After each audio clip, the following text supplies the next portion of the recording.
सदगुरु कबीर बीजक शब्द 76। आपन पो आप ही बिसर्यो, जैसे स्वान काच मंदिर में भ्रमित भू सिमर्यो। ज्यों कहरी बपु निरखि कूप जल, प्रतिमा देख पर्यो।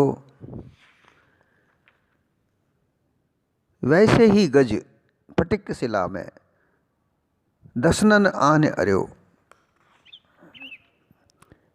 मरकट मूठ स्वाद नहीं बिहुरे, घर घर रटत फिर्यो।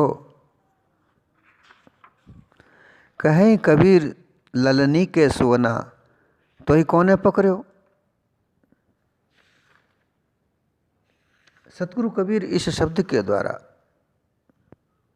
इस चेतन स्वरूप जीव की भूल को, अपने आप बंधन में जो पड़ा है, उस बंधन को दर्शाकर चेतना चाहते हैं कि तेरी भूल में तू आप ही खुद बंधो, दूसरा किस कोई बांधने वाला नहीं है। आप बंधायो आप में,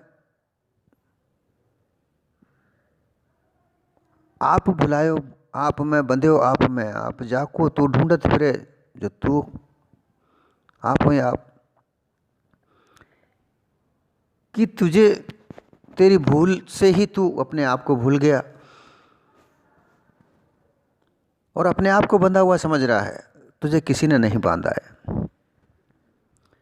ये सीख देकर सदगुरु कबीर मानव मात्र को समझाना चाहते हैं कि संसार के जितने भी मत पंथ हैं, विभिन्न प्रकार के मानिंदियों की मानिंदियां हैं, संसार में बनाई हुई हैं। ये सब इस मानव ने ही बनाई है और इस बंधनों को बांधकर खुद आप इसी में बना हुआ है।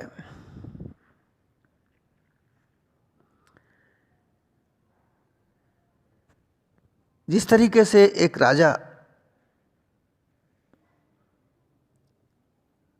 या नर मानव कह दो, राजा कह दो या फकीर कह दो, कोई भी कोई भी मानव मात्र है, वो किसी प्रकार का अगर नशा करता है, उस नशे के द्वारा उसकी इंद्रियां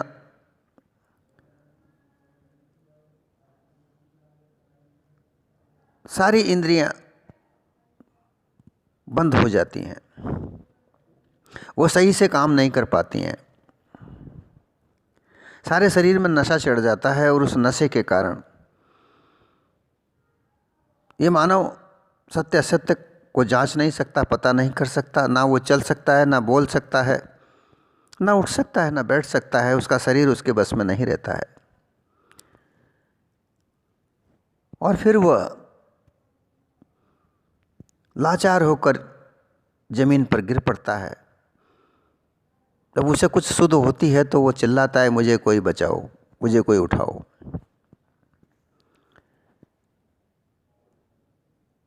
यही स्थिति इस चेतन स्वरूप जीव की इस संसार में मत मतांतर में उलझकर, मिथ्या मानिंदियों में उलझकर हुई है। और बनाने वाला कौन? इन मानिंदियों को मानने वाला कौन? यह चेतन स्वरूप जीव ही है। इसकी भूल अपने आप को खुद को खा रही है। चेतन जीव सर्वश्रेष्ठ सर्वोत्तम है, स्वयं सत्य सर्वोपरि है। इसके अलावा कोई दूसरी वस्तु खड़ी ही नहीं होती। ईश्वर, ब्रह्म, आत्मा, ये सब इस चेतन स्वरूप जीव की ही पर्यायवाची शब्द हैं। ये इसी के लिए लागू होते हैं।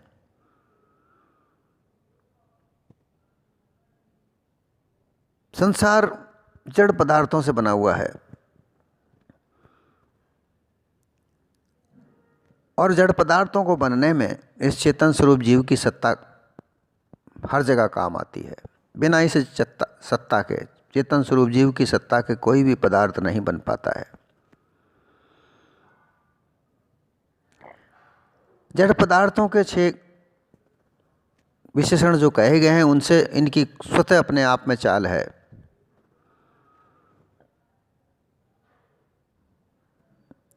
ये 6 पदार्थ, सारे ही पदार्थ 6 क्रियाओं से गुजर कर अपने आप में स्वयं से बनते हैं, इनका निर्माण होता है।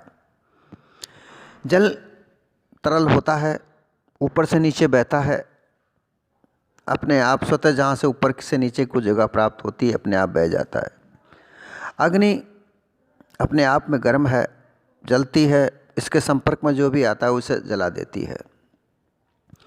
पृथ्वी स्थिर होती है, इस पर किसी भी प्रकार की कोई भी क्रिया करें ये अविचल रहती है। आकाश स्थिर है, वायु चंचल है, हर जगह बहती है, कोई सी जगह छूटती नहीं है। इन 5 तत्वों के सम्मिश्रण से विभिन्न प्रकार की वस्तुओं का निर्माण होता है। जब इसमें चेतन सत्ता लागू हो जाती है तो विभिन्न प्रकार के देह निर्माण होते हैं, जिसको लक 84 जीवाजूण भी कहा जाता है। परंतु मानव तन अति उत्तम है। ये मानव तन में जो विशेष है वह वाणी है, अन्य तन में वाणी नहीं है। ये मानव अपनी वाणी के द्वारा अपने दुख सुख को व्यक्त कर सकता है, किसी के दुख सुख को सुन सकता है, आचार विचार कैसे कर सकता है, विचार विमर्श कर सकता है, व्यक्त अव्यक्त हो सकता है।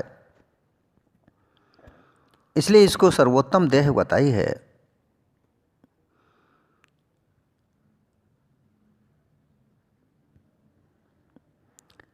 परंतु ये अपने मोहवश में इस संसार के बनाए हुए विभिन्न प्रकार के स्वरूपों में आप खुद ही बनाया और उसमें आप ही उलझ गया।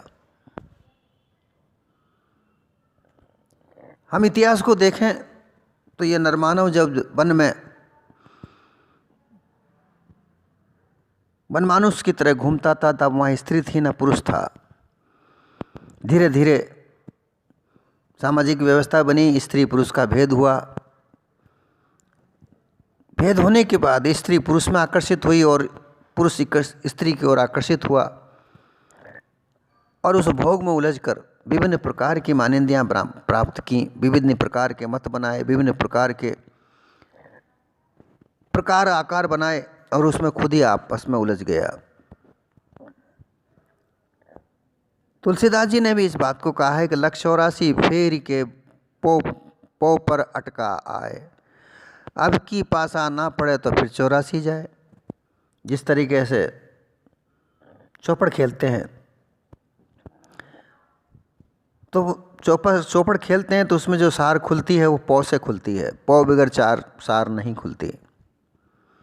जब सार खुल जाती है, जब वो खूब चौपड़ पे दौड़ती है और जब वो अपने उस सार को लाल करने की जगह पर आकर रुकती है तो वहाँ भी पौ की जगह ज़रूरत पड़ती है। जब तक पौ नहीं आती वो लाल नहीं होती, वहाँ अटका पड़ा रहता है। इसी तरीके से लक 84 जीवाजूण भोगता भोगता ये मानव तन मिला, उत्तम देह मिली और यही मोक्ष का धाम है, यही मोक्ष प्राप्त कर सकता है। मोक्ष का मतलब ये अर्थात ये नहीं होता कि मरने के बाद कोई मोक्ष मिलेगी या मुक्ति मिलेगी। जीते जी ही मोक्ष को प्राप्त करना, अर्थात इस देह में रहते हुए किसी बंधन में न बंधकर स्वच्छंद रहकर अपना जीवन यापन करे। परंतु इसमें भी एक भेद है कि स्वच्छंद रहना भी एक कला है। ऐसी कला है जिससे किसी का नुकसान न हो, सर्वत्र परोपकार हो, अपने सुख के खातिर, अपने सुख को प्राप्त करने के लिए किसी दूसरे को दुख न दे, निर्मल संतोष प्रिय प्रेम पूर्वक सहजता पूर्वक जीवन जीना, ये स्वच्छंद है। लोभ, लालच, कपट, छल ये अपने जीवन में नहीं आने दे, अहंकार भरा जीवन न बनने दे। ऐसी स्थिति को प्राप्त करना बड़ा मुश्किल कठिन काम है। कहा है कामी क्रोधी लालची इनसे भक्ति ना होए, भक्ति करे कोई सूरमा, लोक कुटुम्ब तज दे। अर्थात धन का अहंकार, परिवार का अहंकार, पद का अहंकार, इनको त्याग कर समरसतापूर्ण जीवन जीना, यह अति उत्तम है। सादा जीवन, उच्च विचार रखे, परोपकार में चित्त लगाए, स्वार्थ की ओर दौड़े नहीं, स्वार्थ को अपने जीवन में नहीं आने दे, ऐसा जीवन इस मानव देह का उत्तम देह है, उत्तम जीवन है। परंतु विभिन्न प्रकार के मोह लालच में फंसकर ये जीव अपने इस पद को भूल गया और अपनी जीवन मुक्ति को त्याग कर मरने के बाद मुक्ति मिलेगी ऐसी आशा में ये बन गया।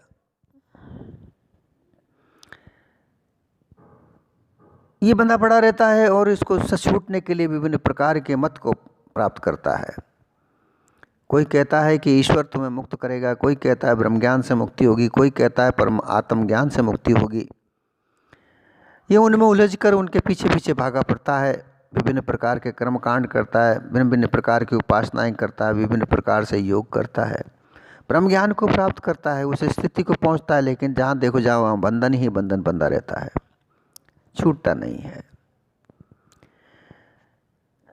और अंत में ये देह नश्वर की तरह बढ़ती रहती है और यह देह एक दिन मृत्यु को प्राप्त करती है। कुछ प्राप्त नहीं होता, जैसा आता है वैसा चला जाता है। फिर इस में सदगुरु कबीर ने उदाहरण के तौर पर कुछ चीज़ें पेश की हैं, जैसे कि जैसे स्वान कांच मंदिर में भर में तो फूस मर्यो। ये दृष्टांत दिया है कि जैसे एक कुत्ता कांच दर्पण, एक ऐसा कमरा बना हुआ होता है जहाँ कांच का दर्पण होता है, कांच से चारों दीवारें बनी होती हैं और उस कांच के मंदिर में अर्थात किसी घर में जिसमें चारों दीवारों पर कांच लगे हुए तो उसमें एक कुत्ता घुस जाता है। वहाँ पर उसे सब और अपनी ही परछाई अर्थात शीशे में अपनी परछाई दिखती है। उस कुत्ते को भी उस शीशे में परछाइयाँ दिखती हैं, चारों तरफ से कुत्ते दिखते हैं।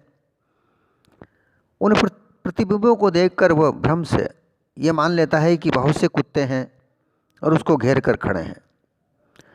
वहाँ अपना पराक्रम दिखाए बिना बचाव नहीं होगा। वो ऐसा सोचता है कि इन कुत्तों से लड़ने के लिए मुझे इनसे झगड़ा करना होगा, इनसे युद्ध करना होगा, और वो उनको पर भौंकता है।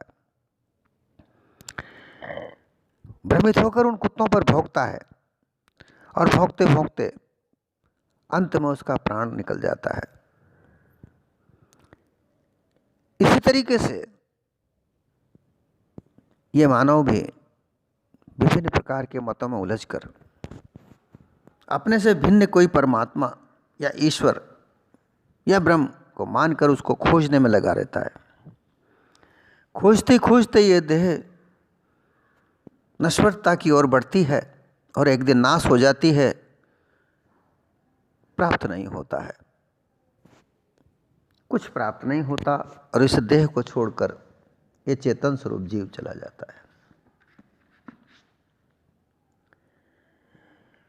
वेद को ऐश्वर्य ज्ञान अपुरुष है, अकाट्य प्रमाण मानकर उसमें लिखी हुई वाणी का दृढ़ करके कोई एक परमेश्वर परब्रह्म जगत करता है। उसी पर उपासना से स्वर्ग आदि सुख, चार फल, अर्थ धर्म काम मोक्ष मिलेंगे, ऐसा मानकर उनमें लगता है। परंतु वो अपनी ओर नहीं देखता, वो अपनी ओर नहीं जानता, अपने को नहीं जानता हुआ वो भ्रमित होता है कि वेद पुराण इत्यादि तो उसी ने लिखे हैं, किसी मानव ने ही लिखे हैं, और उनको लिखे हुओं को हम पढ़ पढ़ कर भ्रमित हो रहे हैं। विभिन्न प्रकार के मूल ग्रंथ की व्याख्याकार विभिन्न प्रकार के हुए हैं। सर्वप्रथम वेद की जो व्याख्या लिखी पाणिनि ने लिखी, उसके बाद में कई व्याख्याकार हुए जिन्होंने अपने अपने मति अनुसार वेदों की व्याख्याएं अलग अलग तरीके से लिखी। उनमें एक मत नहीं उजागर हो पाया और लोग उनके आधार पर विभिन्न प्रकार के मतों में उलझ गए, बट गए, लेकिन अपने आप को नहीं जान पाए, भ्रमित जिंदगी जीवन बिताते रहे, परंतु उन्होंने कभी सत्य का संग नहीं किया और अपने मतों में बंधे रहे। आखिर में देर छूट गई। देर छूटने के बाद कुछ नहीं हो पाया। फिर एक उदाहरण दिया, ज्यों कपि कहरी बापू निरख कूप जल प्रतिमा देख पर्यो। ये एक उदाहरण है कि एक शेर का बच्चा एक गडरिये को मिल जाता है। वो शेर का बच्चा गडरिया घर ले आता है, अपनी बकरियों के साथ उनको पालता है। वो बच्चा अपने आप को भी बकरी समझकर उन बकरियों के साथ में खेलता कूदता है, पलता बढ़ता है। अंत में वो बड़ा हो जाता है और उन बकरियों के साथ ही जंगल में चरने जाता है। एक समय एक दूसरा सिंह शेर उसको देखता है कि ये मेरा भाई इन बकरियों के साथ क्या कर रहा है। ये बकरियां तो हमारा भोजन है और इनके साथ ये सिंह क्या कर रहा है। बड़ी मुश्किल से उस शेर के साथ उसका मुलाकात होती है और उसको अलग ले जाकर देखता है कि तू और मैं एक हैं और तू इन बकरियों के साथ क्या कर रहा है। शेर कहता है कि मैं तो ये बकरी हूँ, तुम मुझे भड़का रहे हो, भरमा रहे हो। परंतु वह किसी न किसी तरीके से उसको एक कुएं पर ले जाता है।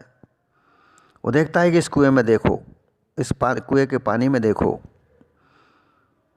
जब वो दोनों देखते हैं तो उनको एक जैसी शक्ल मिलती है। तब वो कहीं अपने आप को पहचान पाता है। दूसरा एक उदाहरण यह है कि एक सिंह होता है, वो जंगल में भटकता रहता है, घूमता है। वह कुएं में एक बार पानी पीने की ललक से, पानी की खुशबू से कुएं के पास जाता है। कुएं की दीवार पर देखकर नीचे झुकता है। उसमें उस अपने खुद के प्रतिबिंब को देखकर समझता है कि कुआं इसमें पहले से ही सिंह बैठा है, ये पानी पी जाएगा। और उसके ऊपर वो घुर्रा कर क्रोध करके उस पानी में कूद मरता है। अपने आप को न जानकर अपनी परछाई पर आकर्षित होकर ये चेतन स्वरूप जीव अपने आप 84 जीवाजून में जन्म मरण की चक्रव्यूह में फंसता है, अपने आप को नहीं जानता है।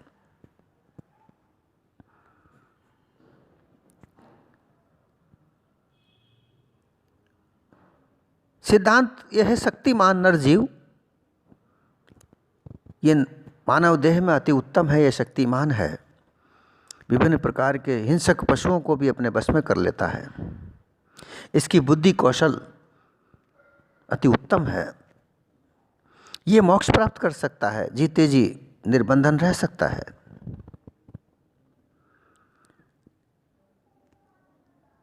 परंतु इस संसार में ये मोह जाल में फंसकर अपने आप को बंधा हुआ जानकर उस बंधन को काटने के लिए कोई परमात्मा है, उसकी ओर दौड़ता है। और योगी ज्ञानी भक्त इनके चक्रव्यूह में उलझकर, इनको सिंह मानकर इनके चक्रव्यूह में उलझ जाता है। परंतु जहाँ देखो जहाँ वहाँ बंधन ही बंधन प्राप्त होते हैं, ये निर्मुक्त नहीं होता। यह उनके बंधे में पड़ा हुआ योग, ब्रह्म ज्ञान, आत्मज्ञान इन कुओं में कूद कर अपने आप को आवागमन के चक्रों में डाल देता है।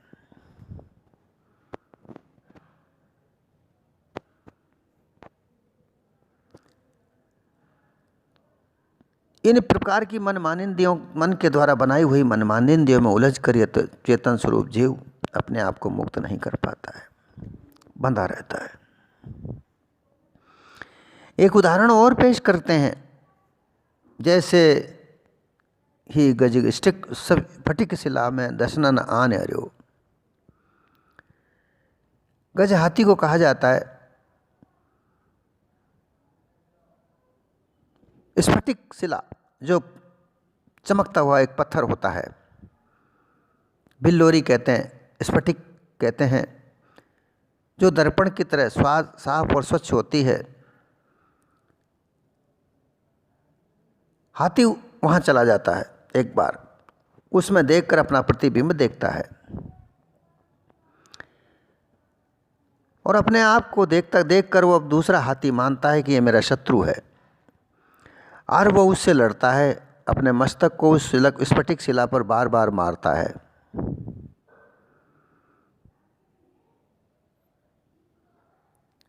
बार बार उस अपने मस्तक को उस शिला पर मारता है, और ऐसा करने से हाथी के प्राण समाप्त हो जाते हैं। इसी तरीके से विभिन्न प्रकार की जो काल्पनिक वाणियाँ उलझी हुई पड़ी हैं, उन वाणियों में उलझ कर ये चेतन स्वरूप जीव माथापच्ची करते हुए उनके सार असार को ढूंढने के लिए माथापच्ची करते, विचार विमर्श करते हैं, और ऐसा करते करते वो वाणी जान में उलझे हुए अपने आप को मुक्त नहीं कर पाते हैं और अपने चक्रव्यूह में फंस कर वो आवागमन के चक्रों में उलझ जाते हैं। जैसा कि एक मरकट अर्थात एक बंदर, मरकट मूठ स्वाद नहीं बिहरे घर घर रटत प्रियो, बंदर को पकड़ने के लिए एक युक्ति पाई जाती है। एक गड्ढे में, जमीन में गड्ढा खोदकर वहाँ एक छोटे मुंह का बर्तन गाड़ दिया जाता है जिसमें केवल हाथ आ सके, और उसमें चने डाल दिए जाते हैं। थोड़े से चने उस गड्ढे के चारों तरफ फैला दिए जाते हैं। उसको देखकर बंदर आता है, उन चनों को खाता है और हाथ डालकर उस बर्तन में से चने की मुट्ठी भर के निकालता है। हाथ तो अंदर तो चला जाता है, लेकिन जैसे ही चने की मुट्ठी बांध के बाहर निकालता है वो हाथ नहीं निकलता, वो उसमें उलझा ही रहता है। परंतु बंदर उस चने के स्वाद को नहीं छोड़ पाता है, उस चने के स्वाद के खातिर उस चने की भरी हुई मुट्ठी खोल नहीं पाता है, और जब तक मुट्ठी नहीं खुलती जब तक हाथ घर उस बर्तन से निकलता नहीं। और ऐसे ही असमंजस की स्थिति में वो मदारी उस बंदर को पकड़ लेता है और पकड़कर वो अपने साथ ले जाता है, फिर उसको बांध देता है, उसको सिखाता है। सिखाने में भी बंदर मार खाता है और सिखाकर घर घर उसको ले जाकर घुमाता है, उससे पैसे कमाता है, उसकी आजीविका चलाता है। बंदर बंधा हुआ रहता है। इसी तरीके से नरदेह में मानव आकर विभिन्न प्रकार के मत पंथ में बंध कर अपने आप को भूलकर केवल धन की चाह, पुत्र स्त्री की चाह, वैभव, ऊंचा पद, मान सम्मान की चाह में उलझा हुआ, अपने अहंकार में उलझा हुआ बंधा हुआ रहता है, अपने आप को मुक्त नहीं करता। ये विषय वासना इस चेतन स्वरूप जीव को मुक्त नहीं होने देती। सतगुरु कबीर कहते हैं कि मुक्त तभी हो पाओगे विषय वासना से दूर हटकर अपने निस्वरूप को पहचान पाओगे, अपने आप को जान पाओगे, अपने हंस स्वरूप को देखोगे। सर्वप्रथम ये मानव देव हंस लक्षण को धारण करे। मानव तन को पाए के अच्छा जन्म बना, काग गति को त्याग के हंस गवन चले आओ। जैसा कि हंस उत्तम विचार रखता है, सहज भाव से रहता है, ना किसी से झगड़ा करता है, ना किसी प्रकार के लालच में आता है, उसे केवल मोती ही चुगने होते हैं। ऐसा कहा जाता है कि हंस मोती का भोजन करता है, अर्थात उत्तम भोजन करता है जो सभी प्रकार से उत्तम हो। भोजन बनाने के लिए सर्वप्रथम धन की आवश्यकता होती है। वो धन किस साधन से आया है, ये अति आवश्यक है। जिस साधन से वो धन आता है और फिर उससे भोजन बनाया जाता है, उसी प्रकार का असर मानव देह पर पड़ता है। चोरी किया हुआ धन, धोखे से कमाया हुआ धन, लालच से कमाया हुआ धन, षड्यंत्र रच कर कमाया हुआ धन ज़्यादा से ज़्यादा हो सकता है, परंतु उसे बनाकर खाया हुआ भोजन वो एक विष की तरह होता है। उससे साधारण जीवन, उत्तम जीवन नहीं बन पाता है, क्योंकि जैसा जिसकी भावना जैसा रहता है, जिसका जैसा धन कमाया हुआ था, उस साधन के आधार पर उसके शरीर पर प्रभाव पड़ता है। वो चाहकर भी नहीं सुधर पाता है, वो चाहकर भी अपना जीवन साधारण नहीं बना पाता है। इसलिए हंस केवल उत्तम भोजन करता है। जब वो उत्तम भोजन करता है तो उसका जीवन शांत, निष्पक्ष, निर्बंधन होता है। इसी तरीके से इस हंसवत जीवन बनाकर निर्मुक्त हुआ जा सकता है। सबसे पहले हंस स्वरूप को धारण करे, फिर बोध स्वरूप को धारण करे, अर्थात संसार में जो भी जितना भी ज्ञान है उस ज्ञान के सार असार को धारण करे, असार शब्द धारण करे, असार को त्याग करे, सत्संग करे। फिर सत्संग करते करते अपने आप को जाने, अपने निस्वरूप को जाने, पारख पद को जाने, तब निर्बंधन होता है।